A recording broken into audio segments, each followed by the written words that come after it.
Hi, this is Nehal Kazim, and this is the Ad Tips for Ad Pros podcast, where we teach entrepreneurs and marketers how to grow their businesses with direct response advertising. Hey guys, this is Nehal from Ad Tips for Ad Pros, and today we have Kurt Bullock from Produce Department.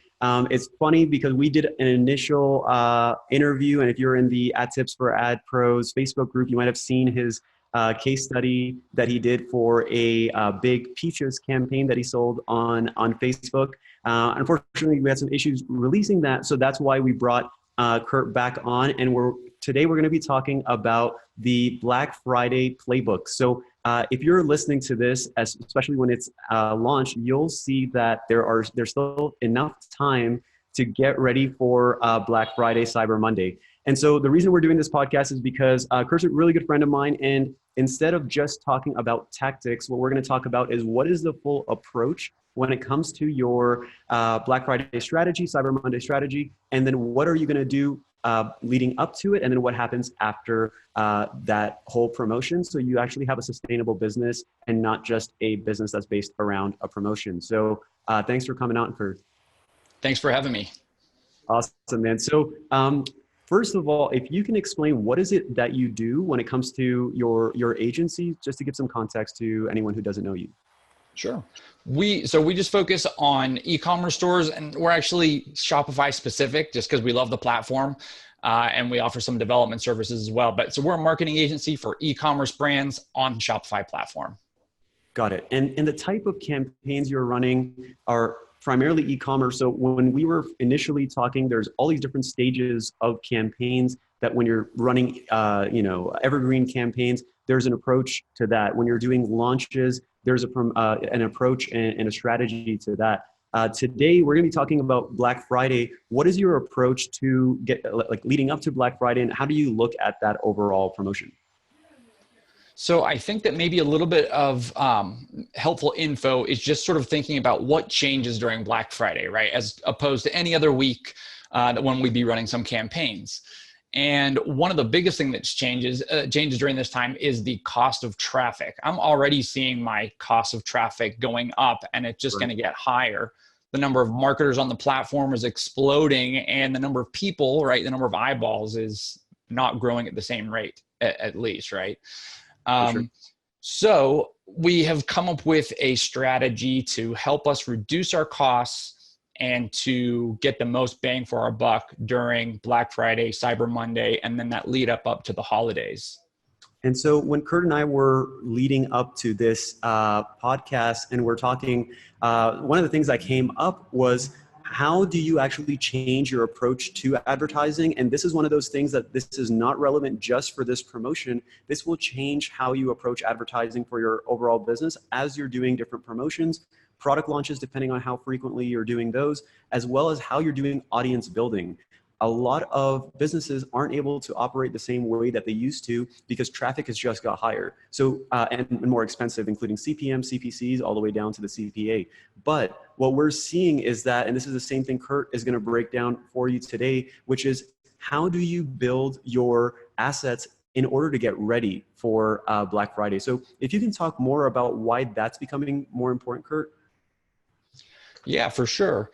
So I'll tell you what we're doing. So we are preparing our audiences. So building lists, big retargeting lists and engagement lists. And then we're also preparing our email list and messenger lists, right? So that we've got all of these sources of traffic that are not a cold lookalike audience, right? That's what we're trying to avoid during that week in particular, and even some of the weeks running up to that. So right now, we're sort of changing our outlook. A lot of times we're doing the sort of get a sale as quickly as possible approach, right? So the campaigns are all paying for themselves.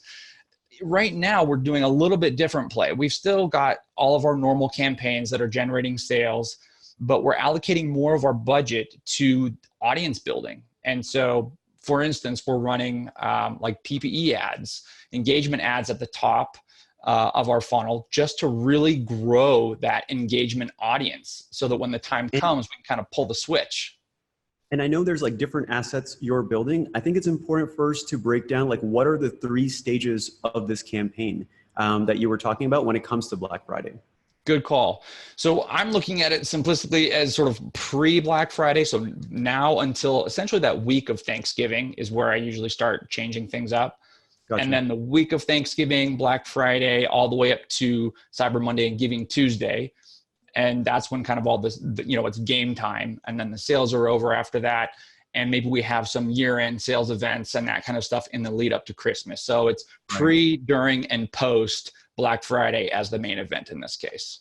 So if you start any of these strategies or you don't change your strategy in this pre-stage and you just go to Black Friday, things aren't going to be very good. And what you're going to end up doing is probably turning off all of your ads that day because traffic is so expensive that day because everyone else is doing the same thing of going to cold advertising. So if you're not building any of the audiences right now or doing it with the intention Kurt has, we're going to break down the exact steps that you can take here. And Kurt's being very generous and giving away in a PDF from his company and his agency on what are the different types of assets that you can build and the promotion schedule and a lot more from what he shared. And so that's going to be on adpros.com/Black Friday. And so you can go there and you will get the resource that he's talking about. So thank you for doing that, Kurt. Appreciate it. Yeah, for sure. So as you're talking about different assets, you mentioned a few different things that you can build, and then we can talk about how to build those assets. So you mentioned email lists, but there's a few more. So if the person listening to this is an e-commerce entrepreneur or store owner, and they're getting ready for this, or they haven't considered that they had to change their strategy, what assets would you recommend them to be building right now leading up to the Black Friday promotion? So one of the ideas, like when I talk to other Facebook marketers in e-commerce space in particular, is people are used to just building their campaigns using the conversion objective, right? And opting for purchase or add to cart or something like that. And that's usually kind of the default mindset. People kind of get in that rut. And so right now what we're doing, I'm calling it a rut, right? I do that all the time too.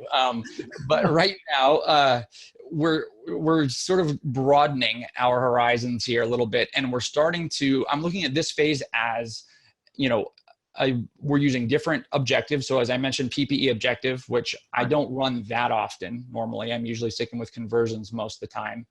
And then we are also using this as a time to test. So right now I'm, for some of my clients, I've got lots of data and I already know, should we be doing lifestyle or product images? Should we be using like bright colors or muted colors, video? We've gone through all of this, but that's something that you want to be doing. If you haven't done this stuff before Black Friday, you don't want to be testing during the week of Black Friday. It's not going to go well for you. So you want to have some audiences already, some ads already proven, right? You want to know what type of messaging is going to work. So I just wanted to interject that. So I'm also doing testing during this period while I'm building audiences. As far as assets though, messenger list is one. And what we're doing right now is pretty simple. We're running ads that are essentially, using messaging similar to like, shortcut the line, be the first to know about our upcoming promotions. Right. We talk about maybe releasing like surprise codes and stuff like that, and trying to get people onto our messenger lists. Got it. And so I know the list that we were talking about, everything from messenger to engagement audiences to video, custom audiences of video views.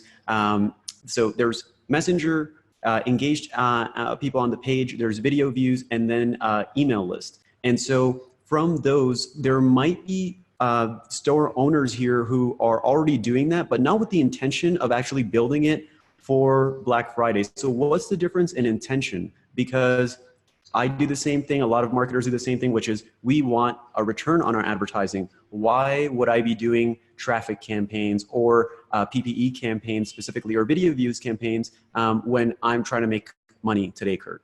Yeah.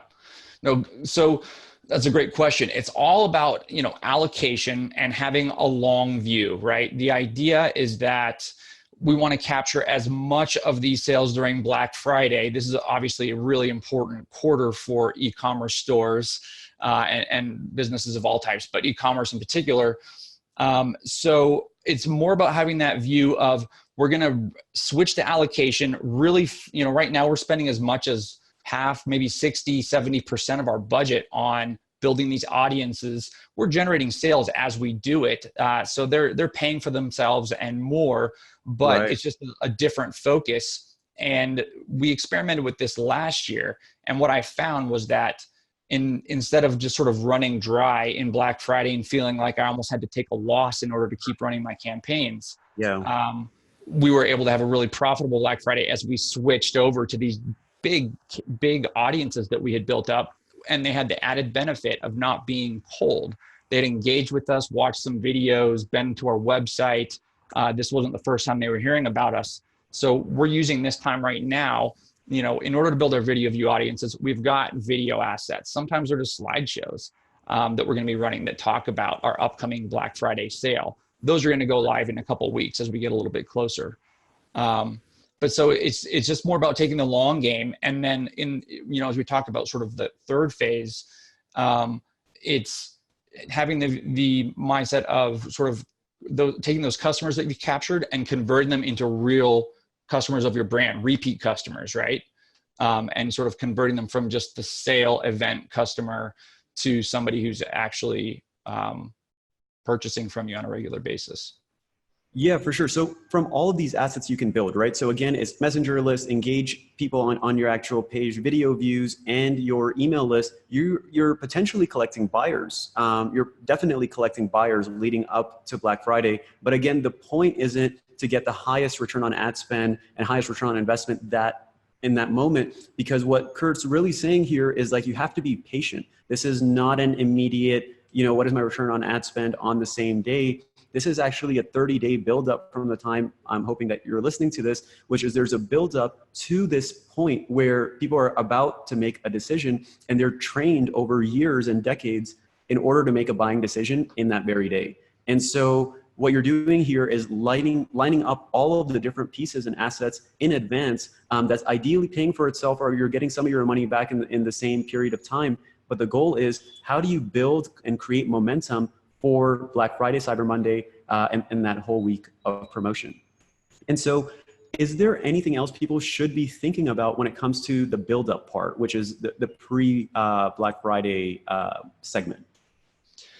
So just as a sort of aside, during this time between now and Black Friday, what I'm finding is that I'm having to switch the way that I do things, even to just keep generating sales with, maintaining a similar CPA. I'm doing things like using more placement. Sometimes I'm using auto placement, on my retargeting. And at least, you might be somebody who just runs to the Facebook feed all the time. The Facebook feed's getting super expensive even now. And so I'm trying to be really careful to always have at least two, sometimes 3 or more placements selected. Also just trying to get out of sort of my, I use a lot of carousel ads. I'm trying things like I mentioned, the video slideshows, which I don't do very often. We're trying a little bit more graphic design on our images. A lot of times we'll use like lifestyle images, but we're trying to do maybe product images that have some graphic design. So essentially, we're trying to come up with different ways to reach our audience. And especially once you switch over to using those engagement and video view audiences, it's not so much about where they are. It's more about just getting in front of them, whether it's on the audience network. If it's a retargeting campaign, a lot of times it'll work. Sure. Keep an eye on that, but I've had good experiences doing that with my retargeting audiences. So I'm just sort of switching things and then keeping a mobile first sort of perspective. More and more. I mean, it was funny. I was reading some Facebook stats just this last week as I was thinking about this, and they were saying that fewer and fewer people report owning laptop and desktop computers, except for at work. Which is pretty interesting. So you really have to be thinking about the whole purchase experience from mobile. So I'm using a lot of vertical, images, vertical videos. Where normally, on Instagram, I was always going with square, and on Facebook, I was always doing horizontal until recently. But And so for anyone who's doing the traditional dimensions for those videos, it might be just the horizontal, like 9:16, or if it's the 1-to-1 ratios of the square. Is there one that you're seeing better results with? So what I'm using right now is the, I think it's 4:5, 4:5 aspect ratio, Got it. Uh-huh. because it's not, it shows up on Facebook and Instagram, whereas some Sure. of the more vertical only show up on Instagram stories or Facebook stories. These will show Correct. in the regular news feed as well. So I'm doing a lot of those right now, and that seems to be working well. Awesome. And so what I've seen, even with the 4:5, like I have an iPhone 7 Plus, and with that, it's a pretty big screen and it scales on that as well. And so when you're scrolling, it's very hard to not see the ad. Like you're going to see it. It just matters of how good that thumbnail is. And if it's a autoplay in that scenario, how good your first 2-3 seconds are to catch your attention in order to get you to stop. So Exactly. when you're doing those videos, especially if you're doing audience building or any kind of these assets that we're talking about, is there any trend or anything that you've seen work well? So what I'm doing is I'm sort of using this as time to cover maybe the first couple gaps of your funnel, right? If you, depending on how you slice and dice it, but sort of know, like, trust. And so we're talking about who the business is. We're throwing in components. If there's a social good component to the business, like they donate some portion of funds, we're including that and talking about that. If they manufacture their products in such a way that maybe it's good for the environment or not detrimental to the environment, we're talking about that. And so we're trying to share some of these things that maybe the social good component, sort of I've heard it talked about as like a reason to believe. And that's Right. maybe the theme of some of these videos where we're doing engagement. It's sort of like the reason to believe, and then we're going to come knock in a little bit later when it's Black Friday with some deals for you to check out. For sure. Awesome. So that is the main thing that I got out of that is the mindset and the intention of what to do from now until leading up to Black Friday, which is building your assets. There's a handful to actually focus on, and ideally that are getting at least a trickle of customers to pay for advertising and building those assets for close to free, if not free. And then once you have those, you're getting closer to Black Friday. So is there a sequence that you like to do this in terms of how you structure your promotions and just making sure you have some sort of promotional calendar for those handful of days? I think that, so I do have a real basic structure to these, and it sort of depends on the individual client, but I can go over that real quickly. I think that one of the most important things, you covered just now, and that is just to have the calendar and make sure that you have assets planned for all these sort of different segments. Right. The way that I usually think of it is sort of the week leading up to Black Friday. And so that's the week of Thanksgiving.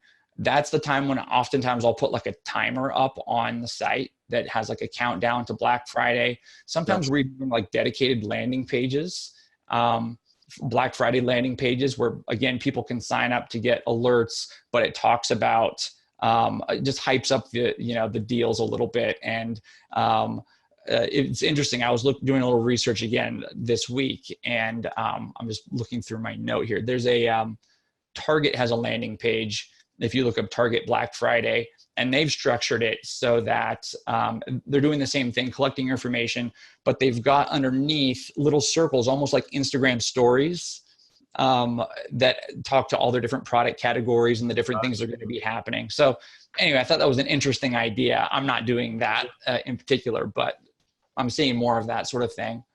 Okay, I'm getting sidetracked. I'm sorry. So it's the week of, and I've got a timer up there. And then once you can choose to have some sort of a promotion before Black Friday. I've talked to different people, and different people have different ideas about this. My wife, for one, has the idea that she says, I hate it when people bust out too early. I like the companies that, say, hey, take this time to be with your family. We'll do Black Friday after, right? But you do what works for you. That was what my wife told me last night as I was talking about this stuff. And I think, REI shut down, and a couple other businesses shut down on Black Friday last year. And that actually generated a lot of buzz and goodwill for them. Wow. So once Black Friday starts, right, then I kind of reset the cadence of my timers. So I'm usually doing nightly timers. So so meaning there's going to be a countdown that goes till the end of the day on Black Friday, and then Saturday, Sunday. And then oftentimes at that point, I'll run ads, or if maybe Facebook Messenger. Now, in transparency, this is the first year I'm using Messenger at any scale, especially for announcing all these Black Friday deals. But so I'm planning on sort of doing hey, we're extending our Black Friday into Cyber Monday announcement. Again, the timer resets for the Cyber Monday deals. And then in email, you've probably got a lot of different messages that are going out through the day, but with Facebook ads, it's not that granular. So essentially then I'm running one on the last day that says, hey, this is the final day of the promotion. And that's kind of how that looks. And so for someone who hasn't used like a promotional calendar before, what they might be thinking about is like, well, what are all my moving parts and how do I actually go about it? So this is what we're going to send to you. So again, it's adpros.com/Black Friday. And what the thing that I heard there is, what are the different days for promotion? And then from there, there's different messaging or different ways that you're going to reach out to those prospects and customers per platform. So how are you getting across what you want to get across via email? Then what are you going to post on paid advertising on different placements? Because specifically, there's going to be things that you can do specifically on Facebook in the newsfeed versus right-hand side versus Instagram stories, whatever the case is. And so if you look at this as a whole picture, first is what are the big buckets? And so the big buckets are, there's going to be like Kurt's mentioning, there's a countdown timer. And so from there, you're getting people hyped up. By the way, this is what we're doing. Keep an eye on your email, or do you want to sign up? Click here and go to the Messenger bot or email as well. And so you have that. But then from there, now you have 4 buckets. Or did you have 4 segments there, or was it 5 in terms of leading up to it and then Black Friday? Lead up, Black Friday, and then I do Black Friday's ending, and then I do Cyber Monday and Cyber Monday's ending typically. Okay. So I guess that's 5. So if it's 5, then the different angles or different assets you might have built up at this point is you have your Facebook traffic, or custom audiences that you're doing on Facebook or Instagram. There's your email and there's your Messenger. And so from a managing all of that, is there anything that you've seen to say, okay, here's my 5 segments. How do I organize my assets? How do I organize my copy? How do I make sure my links are working? Like, is there anything that just helps you organize that? Or is that simply, listen, I have a big document and I just double check everything? That's what I do, is I have a spreadsheet and I just kind of make sure that all the pieces are there. There's no big gaps in timing. We're telling people what's happening, whether the sale is beginning or whether it's ending, right? Or we're charging in the middle of it. And so I just kind of make sure there's continuity there. And then I make sure, okay, where do we want to be? Instagram. So what are our Instagram sizes? Where do we want to be? Facebook. What are our Facebook sizes? Are we doing video? Okay. And just have it all broken down by asset and channel. And something people aren't considering yet when it comes to Messenger campaigns, and for some of our clients, it's WhatsApp, which is we're having people who are part-time or full-time dedicated to just responding to messages, depending on how frequent that is. And so depending on the day that depending on how big your Messenger campaigns are, or if you have live chat on your site, it's just super important to have all this communication in one place. Because if you're the media buyer and you know your stuff in and out, the marketing person might not, or the owner of the company might not, depending on how many people are involved. And from an agency standpoint, there's all these different parties involved, from people who you're managing versus the actual client. And so all of this comes down to like communication and making sure everyone is on the same page, because we've been in situations before where we thought everything is lined up, everything is good, but there wasn't enough of that feedback loop to say, yes, I confirm that I've seen this, or that's the exact same link. These are the exact offers that I'm going to make sure people see. Because what happens is that at the end of the day, people are messaging you on Facebook or Instagram DMs or whatever the case is, and they're asking for different offers, and there's money sitting in the Messenger, and there's no one to claim it. And so that becomes a huge opportunity. And the way to simplify that is just with communication. You don't want discount codes that don't work. Right. And you don't want to be selling products that you've run out of, right? You've run out of inventory, just things like that. Just having those basic channels of communication open with your media buyer. And if you're the media buyer, with your team. For sure. Because so I totally agree. it creates an opportunity where there's so much money that could be made because of all the thinking that you're already doing in advance, like we're talking about, of building these assets and getting ready.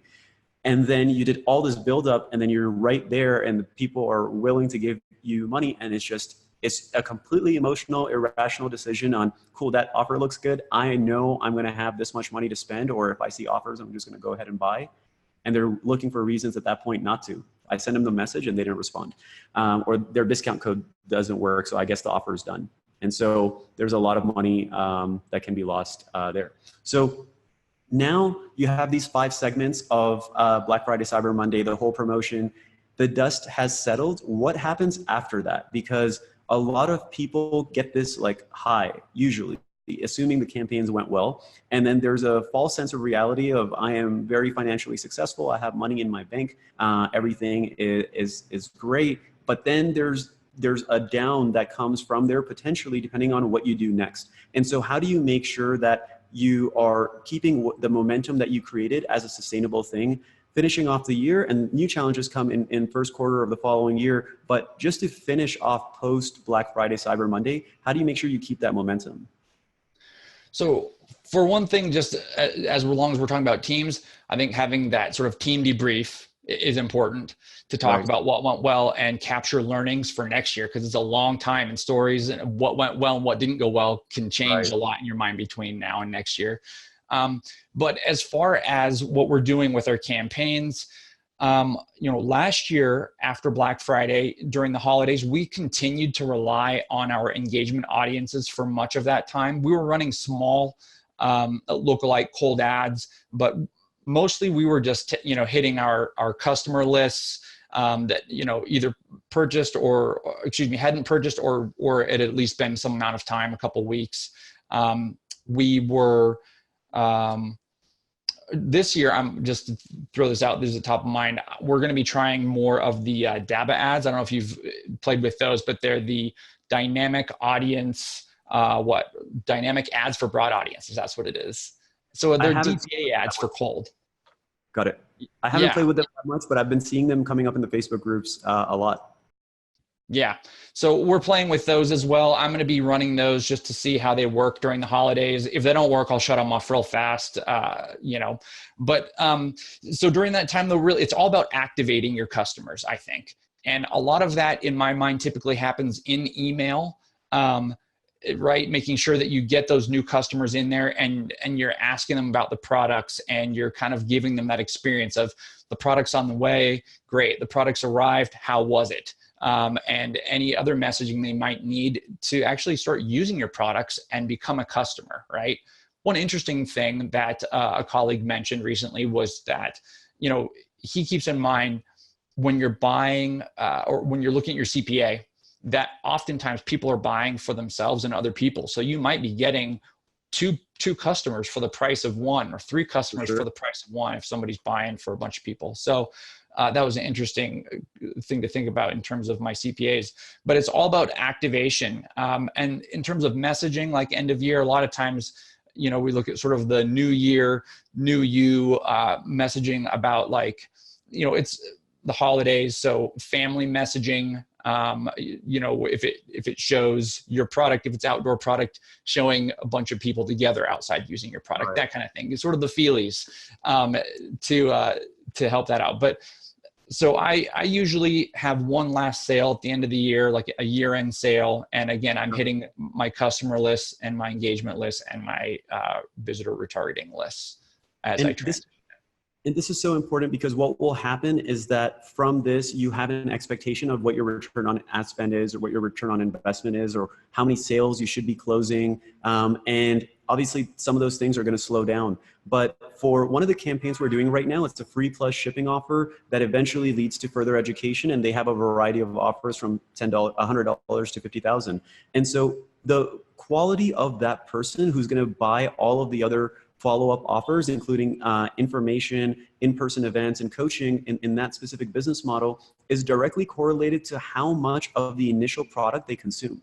Because if they're not consuming the initial product, if they're not actually implementing any of it, or at least get an elation or some sort of sense of accomplishment from completing that content, then they're way more likely and primed to continue consuming the rest of your funnel and eventually buying and purchasing more from you. And so it's the same concept here. So now you have a Black Friday sale, assuming everything goes well from inventory and a bunch of shipping like goes out at the right times, and a week or two later, they're actually getting the thing, a worst case, of course, they're getting the thing that they asked for. Now that they've got it, this is actually an opportunity to get them to buy something again, depending on how quickly you can get something out in their hands. And so what you were saying, Kurt, is that once you get one buyer, that could actually be multiple buyers. And depending on your type of product, that's multiple buyers for multiple, multiples of lifetime value, whether it's coming from that one buyer or from individual buyers. Yep, absolutely. And so from your standpoint, once you have this review meeting, because I think we really just passed over that, especially if you're a larger e-commerce store and this is your core business and you're going to be running hopefully the next year and you're going to do another big promotion. These review meetings are so valuable because there's different perceptions of what happened in the promotion. And so what the owner might think went well versus the marketing person versus the media buyer are usually contradicting at times, or they just have different perspectives. And so what have you seen on your side with that? I mean, I've definitely experienced the different perspectives. So going into it, when I'm working with a client, it's good to talk about expectations and sort of get those, just have that conversation. Right. Afterwards, I usually create a document where, even if the client doesn't use it, just for me, if I'm doing this again next year, I'll take screenshots of my ads that worked well.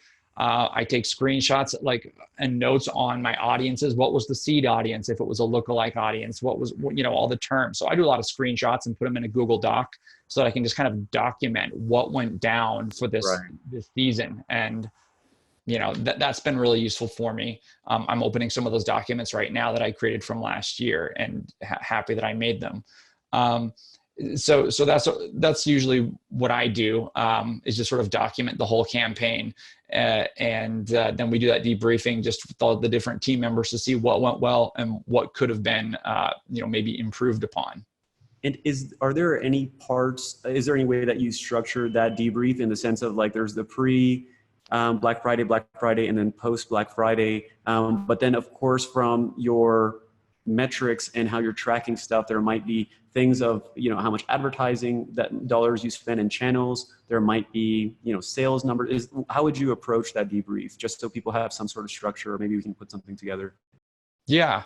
So, what I've usually done is just gone over we do a metrics review and we discuss those. So some of the metrics that we're looking at is just our cost per new customer, our return on ad spend, right? Average order values, how many of our discount codes were used and which ones were they? I mean, are we over discounting? Did we have to use the 25%, or did we get a lift by doing that as opposed to the 15% one? It's interesting. I mean, for some of our campaigns, I find that people, you just kind of need to connect them in that moment. They're looking to buy. You just kind of need to put the right steps in front of them and they'll do it. And sometimes it doesn't matter if the discount is quite as deep as you think it needs to be.